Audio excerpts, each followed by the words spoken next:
अगर आपको भी रात के अंधेरे में जुगनू दिखना बंद हो गए हैं तो बात चिंता की है। आखिर रात के ये साथी गायब कहाँ हो गए? अगर बचपन के गलियारे में आप वापस जाएं तो रात के अंधेरे में आसमान में चमकते तारे और हवा में उड़ते जुगनू आपको ज़रूर याद आएंगे। ज़रा याद करिए, रात के अंधेरे में कभी घर की छतों पर, तो कभी आपके बगीचों में, तो कभी तालाब के किनारे आपको अक्सर जुगनू दिख जाया करते थे, लेकिन आज वो गायब है। लेकिन अब अगर आपकी किस्मत अच्छी हुई और आपको कहीं गलती से जुगनू दिख भी जाए तो आप समझ जाइए कि उस जगह की हवा और ज़मीन साफ सुथरी और आबो हवा एकदम शुद्ध है। लेकिन सवाल ये है, आखिर ऐसा क्या हुआ कि ये जीव आज दिखना बंद हो गए हैं? आखिर हम इंसानों से ऐसी कौन सी गलती हो गई जिसकी वजह से जुगनू दिखना बंद हो चुके हैं? आखिर हम इंसानों को क्या फ़र्क पड़ेगा अगर ये जीव हमारे बीच ना रहे तो? इन सभी सवालों के जवाब जानना चाहते हैं तो चलिए निकलते हैं एक बार फिर जुगनू की खोज पर। सर, तो गांव कनेक्शन में आपका हार्दिक स्वागत है। धन्यवाद। तो सर, मेरा पहला प्रश्न यही है कि आजकल जब हम देखते हैं तो जुगनू पहले हमारे जीवन का हिस्सा हुआ करते थे। मैंने भी अपने बचपन में काफी बार उन्हें देखा है, चाहे वो गांव हो, चाहे हमारे बगीचे हो, तालाब के किनारे। लेकिन अब जुगनू देखना एक लग्जरी बन चुका है। सर, इसके पीछे का क्या कारण है? देखिए, जुगनू अगर आपने अपना बचपन अगर याद करें या कोई भी आदमी अपना बचपन याद करेगा जिसका परिवेश गांव के वातावरण में हुआ है या उसने कभी जंगल देखा हो, तो बचपन में सबने जुगनू को टिमटिमाते हुए देखा है। बरसात के मौसम में जनवरी अभी भी दिखने शुरू हो गए हैं वो, लेकिन जून के बाद जो है पहले शावर्स से शुरू होती है, बरसात शुरू होती है से लेकर अक्टूबर तक जुगनू खूब दिखाई देते थे। लेकिन अभी क्या हो गया कि धीरे धीरे जुगनू की संख्या कम हो गई है।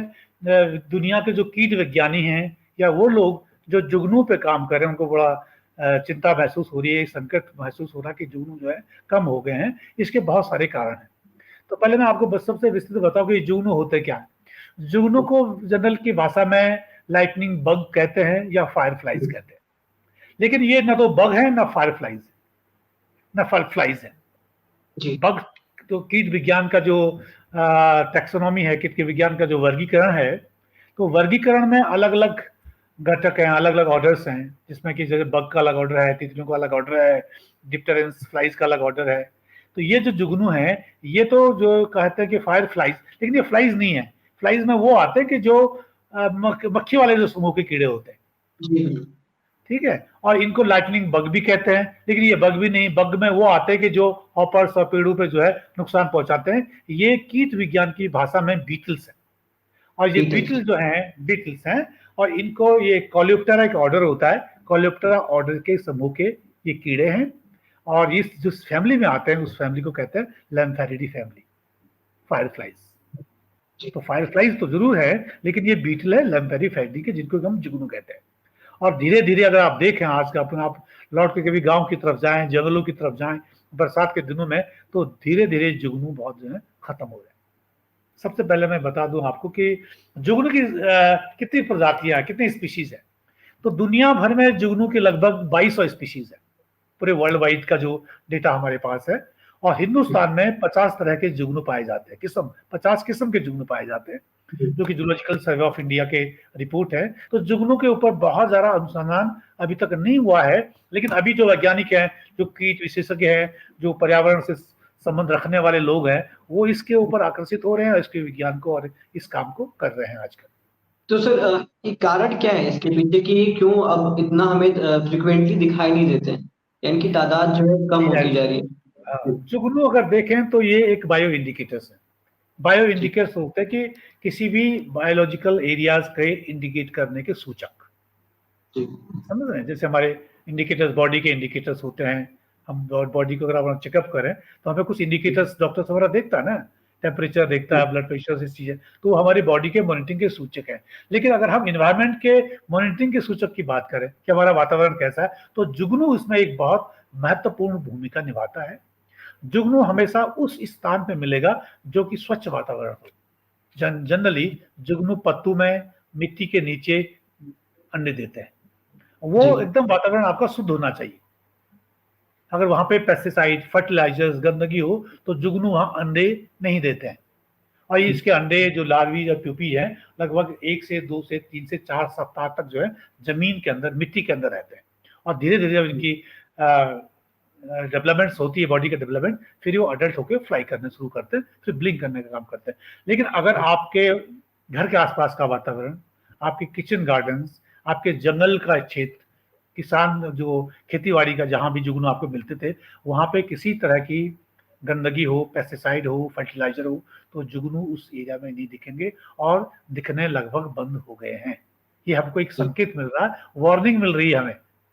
The decline of fireflies from our ecosystem is warning us your ecosystem is not clean. तो ये हमको वार्निंग मिलनी शुरू हो गई है। कई सारी और भी चीजें हैं, लेकिन जुगनू के द्वारा कि आपका घर के आसपास का वातावरण ठीक नहीं है। तो एक तो सबसे बड़ा कारण पेस्टिसाइड और फर्टिलाइजर्स का है। आप तो देखिए, हम अभी प्रोग्राम किसानों के लिए कर रहे हैं और सोसाइटी के लिए काम कर रहे हैं। तो गांव के अगर आप देखें तो हर आदमी आप पेस्टिसाइड यूज कर रहा है, फर्टिलाइजर यूज कर रहा है, तो उस क्षेत्र में तो जुगनू लगभग खत्म होने शुरू हो गए। पहला कारण तो ये था। लेकिन अब ये भी एक कारण होता है कि आपके इंटरेस्ट के लिए कि जुगनू ब्लिंक क्यों करता है, टिमटिमाते क्यों है, और लाइट कैसे आती है। टिमटिमाना लाइट कैसे आती है, तो जुगनू का जो एब्डोमेन होता है, नीचे वाला भाग, उसमें एक एंजाइम होता है लूसीफेरिन, और लूसीफेरिन ऑक्सीजन से रिएक्ट करने के बाद वो जो है टिमटिमाना शुरू करता है, लाइट ब्लिंक करता है, और उससे हमें रोशनी मिलती है, जुगनू को रोशनी मिलती है। लेकिन जुगनू की एक बहुत बड़ी विशेषता कि जुगनू की जो जीवन का जो चक्र है, अंडे, लार्वे, प्यूपे, वो सब पे लाइट होती है, वो सब टिमटिमाते हैं, वो भी लुमिनिसेंस होता है उसमें भी। ये नहीं कि अडल्ट में लुमिनिसेंस हो, एग्स में भी लुमिनिसेंस होता है, लार्वी में भी होता है, प्यूपी में भी होता है, ठीक है। और वो जो टिमटिमाने की इनकी जो प्रक्रिया होती है वो इनके मेटिंग बिहेवियर्स की होती है। और एक बहुत बड़ा इंटरेस्टिंग कारण यह कि जुगनू जो मेल होता है वो लगभग जमीन से 3 फीट की ऊंचाई पे, लगा लीजिएगा, 3 फीट की ऊंचाई पे ही जो है वो घूमता रहता है, उसी स्तर पे टिमटिमाता है। और जो फीमेल होती है, फीमेल जमीन पे बैठी होती है जी, पत्तों के नीचे, मिट्टी के नीचे, और जो ही फीमेल मेल के टिमटिमाने को देखती है तो वो उसको रिस्पॉन्ड करती है टिमटिमाते हुए, और मेल समझता है कि जो नीचे से टिमटिमाने की जो रोशनी आई है तो मेल नीचे आके जमीन पे आके फिर उसकी मेटिंग की प्रक्रिया पूरी होती है। तो बेसिकली सर उनके टिमटिमाने में भी पैटर्न्स होते हैं, टिमटिमाने के पैटर्न्स होते हैं। यस, वो जो टिमटिमाता है वो 1 सेकंड के लिए, यानी कि बार बार नहीं करेगा, 1 सेकंड का इंटरवल होता है, और ये स्पीशीज टू स्पीशीज वेरी करता है। फिर कितनी देर तक टिमटिमाएगा, जब यूं ही हल्का सा अंधेरा शुरू होने होता है तो जुगनू आने शुरू हो जाते हैं।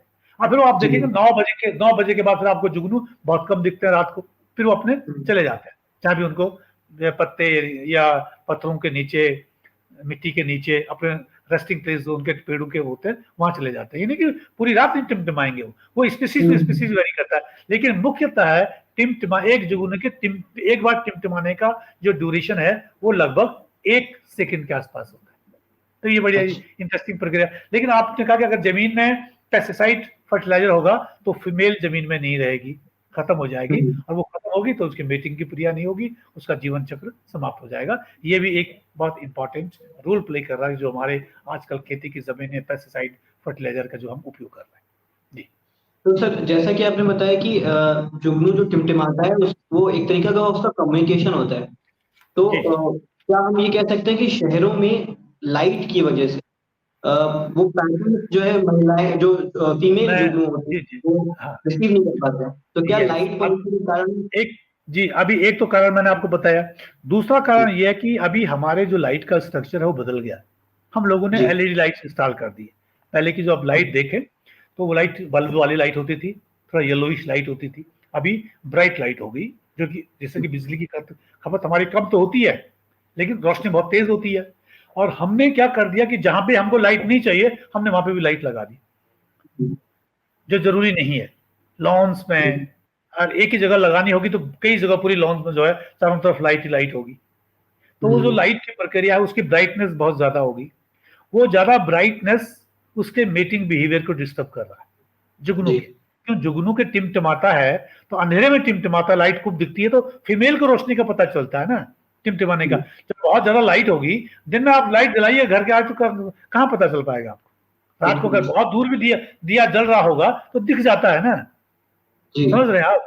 हाँ, तो वही है, सिंपल फंडा यही है उसका, कि दिन में लाइट बहुत ब्राइट हो गई है तो उनको दिखता नहीं है, ऑस्क्लेमेटिक प्रक्रिया खत्म हो रही है। और इसमें एक बहुत इंपॉर्टेंट आज की, वो भी कम क्यों हो रही है, कि इसमें जो एंजाइम होता है लूसीफेरिन एंजाइम जो है ट्यूमर के लिए और कई सारी वायरल डिजीज के लिए यूज होता है। वो एक टेक्निक है जिसको BLI, बायोल्यूमिनेसेंस इमेज टेक्निक कहते हैं मेडिकल की भाषा में। BLI, bioluminescence technique. उस टेक्निक के जरिए उन लुमिनेसेंस को, जो वो एंजाइम है, उस एंजाइम से ब्लड क्लॉट के लिए, कैंसर के लिए इस तरह की दवाइयों का उपयोग किया जा रहा है, जो भी एक इसके डिक्लाइन का मुख्य कारण है। ठीक है। और जो मैं लाइट की बात अभी बता रहा था आपको, लाइट वाली बात, तो जुगनू को जनरली कूल लाइट कहते हैं। हम अगर कोई लाइट जलाए, चाहे हमारे मोबाइल की लाइट हो, आप एक कुछ देर के लिए मोबाइल की लाइट ऑन कीजिएगा तो आपको गर्मी महसूस होती है, बल्ब जलेगा तो गर्म महसूस होता है। लेकिन जो जुगनू की लाइट होती है उस पे कूल लाइट होती है, उसका कोई उससे टेम्परेचर नहीं होता है किसी भी तरह का, इसलिए जनरली उनको कूल लाइट फ्लाइज भी कहते हैं जनरली। जी जी। तो सर, जैसे कि आपने बताया कि लाइट पोल्यूशन भी एक कारण है उनके डिक्लाइन होने का, तो मेरा ये मानना है कि अगर जुगनू इकोसिस्टम का पार्ट नहीं है अब, मतलब वो धीरे धीरे खत्म हो रहे, तो उससे हमारे पर्यावरण पे या हमको क्या फर्क पड़ेगा? आप ये समझिए कि जुगनू ही नहीं, जिन चीजों पे जीवन है, किसी भी तरह के कीड़े मकोड़े, किसी भी तरह के जानवर, वो कहीं ना कहीं हमारे इकोसिस्टम के पार्ट है जी। उससे कहीं ना कहीं इस इकोसिस्टम को अपना रोल पता अदा करते हैं। जुगनू क्या करता है, जनरली हमारे किचन गार्डन को या हमारे जो जमीन है उसको कंट्रोल करने का भी काम करता है। जो आपके एग्रीकल्चर फील्ड्स हैं या गार्डन्स हैं, उसमें स्नेक्स या छोटे छोटे जो पेस्ट होते हैं, इंसेक्ट पेस्ट, उसको खाता है। वो बायोलॉजिकल कंट्रोल का अपना काम भी करता है, तो हमारे लिए एग्रीकल्चर सिस्टम के लिए भी यूजफुल है वो, तो वो तो कहीं ना कहीं रोल प्ले कर रहा है ना। तो अगर सिस्टम से कोई भी चीज जिसपे जीवन है, जो हमारे पार्ट हैं या सिस्टम के हिस्से हैं, एक भी चीज अगर अलग हो गई, डिलिंक हो गई, तो उसका कहीं ना कहीं प्रभाव, दुष्प्रभाव पर्यावरण पे पड़ेगा ही पड़ेगा। ये नहीं कि कई लोग कहते हैं जुगनू खत्म हो जाएंगे तो क्या हो जाएगा, तो कहीं ना कहीं और दिखेगा तो नहीं, दिखेगा तो नहीं कि क्या हो रहा है, लेकिन इकोसिस्टम पे कहीं ना कहीं इसका प्रभाव पड़ेगा। ये उसका मतलब लॉन्ग टर्म में आपको उसका असर देखने को मिलेगा, आज नहीं देखने को मिलेगा। Yes yes yes. तो सर, एज अ सोसाइटी, एक समाज के तौर पर हम क्या कर सकते हैं ताकि हम इस बेहतरीन इंसेक्ट को कंजर्व कर सके या वापस उनको? देखिए, दुनिया के जो कीट विज्ञानी हैं और जो लोग फायर फ्लाइज के काम कर रहे हैं, उनका एक समूह है, इंटरनेशनल फायर फ्लाइज ग्रुप। फिर कंट्री वाइज भी समूह है, ठीक है। तो इन लोगों ने एक बहुत बड़ा समूह है इनका, वो ग्रुप फेसबुक ग्रुप है, व्हाट्सएप ग्रुप्स हैं। उस ग्रुप के तहत दुनिया में 3 और 4 जुलाई को विश्व जुगनू दिवस मनाया जाता है। ये आपको भी पता नहीं होगा, कई लोगों को मालूम नहीं होगा, ठीक है। तो वो लोग क्या करते हैं, 3 और 4 जुलाई को वो हर आदमी से ये रिक्वेस्ट करते हैं, पूरा अपनी सूचना पहुंचाते हैं कि आप उस दिन अपने घर से बाहर निकलिए 1 घंटे के लिए, 7 से 8 बजे के बीच, और जहां भी आपको जुगनू दिखते हैं उसकी गणना कीजिए। अगर नहीं दिख रहे तो भी बताइए, और दिख रहे हैं आपने कितने गिने तो वो भी बताइए आप। उससे एक जुगनू, एक पता चलेगा कि किस क्षेत्र में जुगनू है और किस क्षेत्र में जुगनू नहीं है। जहां जुगनू है तो ये पता चलेगा कि वहां का वातावरण अभी ठीक ठाक है, जहां नहीं है वहां ये महसूस होगा कि वहां किसी न किसी तरह की पॉल्यूशन और इस तरह का हैबिटेट डिस्ट्रक्शन हो रहा है जुगनू को भटकते हुए। तो हमने भी क्या किया कि 3 और 4 जुलाई को हम पिछले 3 वर्षों से भारत में जुगनू की गणना कर रहे हैं, ठीक है। तो 3 और 4 जुलाई को हमने क्या किया कि हमने व्हाट्सएप के माध्यम से एक पोर्टल बनाया। उस पोर्टल से हमने एक फॉर्मेट है हमारा, उस फॉर्मेट में आपका नाम, आपका ईमेल आईडी, आपके कॉन्टेक्ट नंबर, आपके लोकेशंस, और हमने आपको लिंक भेज दिया। जो ही आप उसको लिंक खोलेंगे तो पोर्टल आपके मोबाइल पे खुलेगा। उसके बाद शाम को 7 बजे उस पर कुछ हमने इंस्ट्रक्शन दिए हुए कि आपने करना क्या है। आपने 7 बजे अपना घर से बाहर जहां भी आपको जुगनू दिखे, आपने काउंट करके उसे नंबर लिखनी है और सेंड करके हमको भेज देना। वो सेंड जो ही आप करेंगे तो वो हमारे पोर्टल में आ जाएगा, तो हमारे पास आपकी लोकेशन आ जाएगी, आपकी डिटेल्स आ जाएगी, और हमें पता चलेगा आपने ये हमें इंफॉर्मेशन कहाँ से भेजी है। तो वर्ल्ड हमने हिंदुस्तान का पिछले 3 साल से रेगुलर हम इसकी मॉनिटरिंग कर रहे हैं, और हमें हर प्रांत से, देश के हर स्टेट से, रूरल एरिया से, जिन लोगों को हम जानते हैं, हाँ, स्टूडेंट्स को, यूनिवर्सिटी के स्टूडेंट्स जो इस पे काम कर रहे हैं, research organisation, forest department, societies, जो फ्रेंड्स हैं इसमें हमारे फेस ग्रुप के, तो लगभग हमने 5000 लोगों को कांटेक्ट किया अलग अलग क्षेत्र में। वो हमारे नॉर्थ ईस्ट से लेके और साउथ से लेके हिमालय के क्षेत्रों के लोगों ने अपनी अपनी इंफॉर्मेशन भेजी। तो हमारे पास देश का एक नक्शे में हर जगह से इंफॉर्मेशन मिली कि किस क्षेत्र में कितने जुगनू और किस किस एरिया में जुगनू है। तो हम एक इसकी रिकॉर्ड पूरी जो है मॉनिटरिंग कर रहे हैं, लॉन्ग टर्म मॉनिटरिंग, और इस साल भी हम करेंगे उस प्रक्रिया को। इस साल हमारे साथ और भी लोग जुड़ जाएंगे, आप जुड़ गए, आप अपने आगे लोगों को बताएंगे, हम जो आपको इंफॉर्मेशन भेजेंगे तो आपसे भी हमको इंफॉर्मेशन मिलेगी, तो उससे एक पता चलेगा कि जुगनू की संख्या कितनी है, किन किन क्षेत्रों में जुगनू नहीं मिल रहे हैं, और उसके तहत से इस तरह के इंफॉर्मेशन से हमें एक पॉलिसी डॉक्यूमेंट बनाने का मौका मिलता है कि भाई पॉलिसी डॉक्यूमेंट, चाहे वो फॉरेस्ट डिपार्टमेंट हो, चाहे कंजर्वेशन के लोग हों, चाहे ministry of environment and forest हो, एक पॉलिसी डॉक्यूमेंट बनेगा, यहाँ जुगनू खत्म हो रहे हैं तो इस क्षेत्र को हमको निगरानी करने की आवश्यकता है, लोगों को बताने की आवश्यकता है कि इस क्षेत्र में किसी तरह का आप पेस्टिसाइड, फर्टिलाइजर्स और इस तरह की नुकसान न करें जिससे कि जुगनू खतरे में। सर, तो अभी तक जो आपकी जनगणना है, जो भी आपने देखा, तो उसमें आपको क्या पिक्चर सामने आ रही है कि क्या हालत है देश में? जो अभी कुछ क्षेत्रों में तो बिल्कुल नहीं मिल रहे हैं, जहाँ के लोगों की जीरो रिपोर्ट आ रही है। कुछ लोग हमने उसमें ये भी लिखा कि आप ये ना छोड़ से कि नहीं मिला तो नहीं भरेंगे, आपको नहीं मिला तो आप जीरो लिख के भेज दीजिएगा, जिससे जीरो इज ऑल्सो रिजल्ट कि नहीं मिल रहा है यहाँ पे, तो वहां कुछ गड़बड़ी हो गई ना, तो हमें मतलब इंडिकेशन मिल गया कि यहाँ का उस एरिया का जमीन का मिट्टी का स्वास्थ्य ठीक नहीं है, कुछ गड़बड़ी है वहां पे, तो वहां दवाई देने की जरूरत है, निगरानी करने की आवश्यकता है, वही इंडिकेटर है आपके सिस्टम के लिए। तो अभी हमें कुछ एरिया में तो ठीक ठाक मिल रहा है, कुछ जगह में। फिर हमने शहरों का भी देखा कि जो लोग शहरों से भेज रहे हैं इंफॉर्मेशन, वहां की स्थिति क्या है, जो रूरल एरियाज की स्थिति क्या है, क्योंकि आपने जो ही हमें इंफॉर्मेशन भेजी तो हमारे पास आपका जीपीएस का लोकेशन आ गया और जगह का नाम आ गया, तो हमें मालूम हो गया ये जीपीएस का लोकेशन, ये जगह गांव की है और ये जगह शहर की है। तो एक कंपैरिजन हमें मिल गया कि शहरों में क्या स्थिति है, गांव में क्या स्थिति है। गांव की स्थिति की भी डिटेल आ गई कि आपका घर जो है जंगल के नजदीक है या बीच के खेती की जमीन के बीच में। अगर जंगल के मिला तो जंगल की क्या स्थिति है, खेत में मिला तो क्या स्थिति है, कब मिल रहा है, उसका क्या कारण है। तो एक बहुत हमारा पास जो है एक डिटेल इंफॉर्मेशन धीरे धीरे मिलेगी, और हमारा उद्देश्य है कि कम से कम हम इस जो चक्र हमारा चल रहा है मॉनिटरिंग का, 5 साल के बाद हम एक निष्कर्ष पे पहुंच पाएंगे कि एक्चुअल में स्थिति क्या है और कहाँ कहाँ हमें फोकस करने की आवश्यकता है। फिर हम वहाँ के लोगों को से जो संस्थाएं हैं, स्टूडेंट्स हैं, हमारे इन्वायरमेंट क्षेत्र में काम करने लोग हैं, उनको बताएंगे कि ये स्थिति है और आप इस पर ध्यान रखें।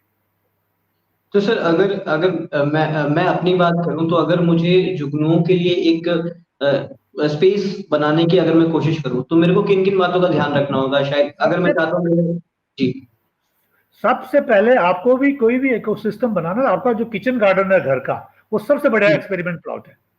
आप जंगल की छोड़िए, आपका जो किचन गार्डन है जहाँ पे आप अपने किचन वेस्ट को डिकम्पोज कर रहे हैं, ठीक है नहीं, उसको डिकम्पोज करने में जुगनू हो, चाहे चींटियां हो, चाहे किसी तरह के छोटे मोटे कीड़े हों, इनका सबसे महत्वपूर्ण रूल होता है। अगर ये नहीं होंगे तो आपका जो है किचन वेस्ट डिकम्पोज नहीं होने वाला। जंगल के अंदर कितनी पत्तियां गिरती हैं, बायोमास, बहुत ज्यादा बायोमास होता है, लीफ लिटर बहुत होता है, उसको डिकम्पोज कौन कर रहा है? कहीं ना कहीं इसको तो जो छोटे छोटे ये हमारे इंडिकेटर्स हैं वही इसको डिकम्पोज कर रहे हैं। तो आप उसके एक्सपेरिमेंट को अपने किचन गार्डन से स्टार्ट कर सकते हैं कि आपका किचन गार्डन कितना साफ है और किचन गार्डन में क्या क्या चीजें आपको दिख रही हैं। उसके बाद आप फिर आगे अपना जो क्षेत्र है, अपने घर के आसपास, जंगल के आसपास, खेतों के आसपास का जो वातावरण है, उस पर आप और उस गहराई से अध्ययन कर सकते हैं। सर, तो मेरा बस आखिरी सवाल है सर, विदेशों में या बाहर की कंट्रीज में, जहाँ पे, क्योंकि भारत में तो आपने जैसे बताया कि 50 तरीके के जुगनू पाए जाते हैं लगभग, यस, हाँ लगभग। सर, तो फॉरेन में लोग क्या कर रहे हैं इनको कंजर्व कर? क्या वहां भी यही हालात हैं जो भारत में? वहां भी यही हालात है। पेस्टिसाइड फर्टिलाइजर तो पूरी दुनिया में इस्तेमाल हो रहा है। अब हम ये नहीं कह सकते हमारे देश में ही हो रहा है, ये यूरोप के देशों में भी हो रहा है। वहां पेस्टिसाइड फर्टिलाइजर्स की वजह से मधुमक्खियां खत्म हो चुकी हैं बहुत ज्यादा, और मधुमक्खी जो शहद है वो भी कह रहे हैं कि ये शहद हम खा, वो लोग भी कह रहे हैं हम इस शहद को नहीं खाएंगे। क्यों? कहीं ना कहीं अगर प्लांट्स में पेस्टिसाइड फर्टिलाइजर आपने छिड़क दिया फूलों में, वो फूलों में मधुमक्खी बैठ गई, उस परागण को लेकर उसने शहद बना दिया, तो उस शहद में कहीं ना कहीं आपको तो पेस्टिसाइड चला गया ना, तो सुरक्षित कहाँ पे रह गया? आप अपने घर में कोई भी प्लांट लगाते हैं, चाहे आपका बहुत बड़ा बगीचा हो, आप कीड़ों की सुरक्षा करने के लिए पेस्टिसाइड का इस्तेमाल कर रहे हैं। उसमें फूल लग रहे हैं, फूलों को आप चाह रहे हैं कीड़ों से बचें, लेकिन उन फूलों में मधुमक्खियों को जाने से तो नहीं रोक सकते हैं आप। मधुमक्खियां तो जाएंगी ना उसमें परागण के लिए, तो जहां मधुमक्खियां परागण के बाद शहद की प्रक्रिया को पूरी करेंगी, उस शहद में भी तो आपका पेस्टिसाइड पहुंच गया, तो शुद्ध कहाँ रहा? तो शुद्ध तो कोई चीज है ही नहीं फिर, अगर आप देखा जाए। मुझे तो नहीं लगता कि जो हम अध्ययन कर रहे हैं और देख रहे हैं कि पूरे देश में कोई भी जमीन का शायद बहुत ही कम अंश हो जिसमें फर्टिलाइजर और पेस्टिसाइड ना हो।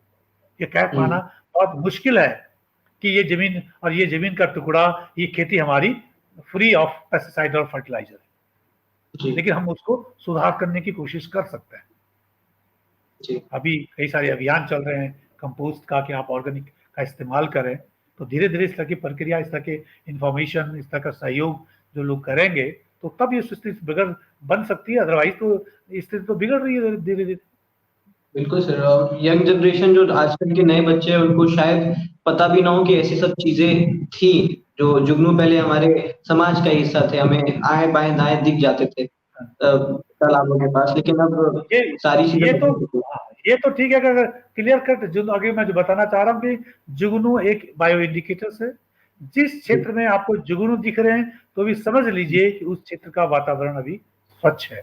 जो लोग आपको दिखते हैं गांव में पेस्टिसाइड फर्टिलाइजर का यूज कर रहे हैं, उनको समझाना पड़ेगा बच्चों को, और रैलीज और के जरिए, छोटे छोटे नुक्कड़ नाटक के जरिए, स्कूलों के जरिए ये चीजें समाज में हर आदमी तक पहुंचानी पड़ेंगी कि ये हमारे वातावरण का एक अभिन्न अंग है, हमारे स्वास्थ्य के घटक हैं, और इनको हमें किसी न किसी तरह से सुरक्षित रखना है। अदरवाइज भविष्य में हम सिर्फ जुगनू के बारे में कहानियां ही सुनते रहेंगे, हमें जुगनू देखने को नहीं मिलेगा। और सर आपसे बात करने के बाद मुझे ऐसा भी लगा कि हमें अपने लाइट पैटर्न्स को भी अब ध्यान में रखने की जरूरत है। ये भी जरूरी है कि हमें ये है जरूरी है कि जहाँ पे लाइट की आवश्यकता नहीं है हम लाइट क्यों जलाएं वहां पे। हमारा जो आंगन है, गार्डन्स है, अगर एक ही लाइट से काम चल रहा है तो हमें 20 लाइट लगाने की क्या जरूरत है। भले एलईडी से लाइट्स के बिजली का खर्चा आपका कम जरूर होगा, लेकिन उसकी जो है उससे जो प्रॉब्लम्स हो रही हैं और चीज लोग, और ये हमारे जो छोटे छोटे कीड़े मकोड़े जो हमारे एनवायरमेंट के इंडिकेटर्स हैं, उनको तो हमको सुरक्षित रखने के लिए भी कोई कहीं ना कहीं से हमें सामंजस्य बिठाना पड़ेगा एक साथ। जी, थैंक यू सर हमसे बात करने के लिए, और चीजें बहुत क्लियर हो गई हैं। जी बहुत बहुत धन्यवाद आपका। ठीक है।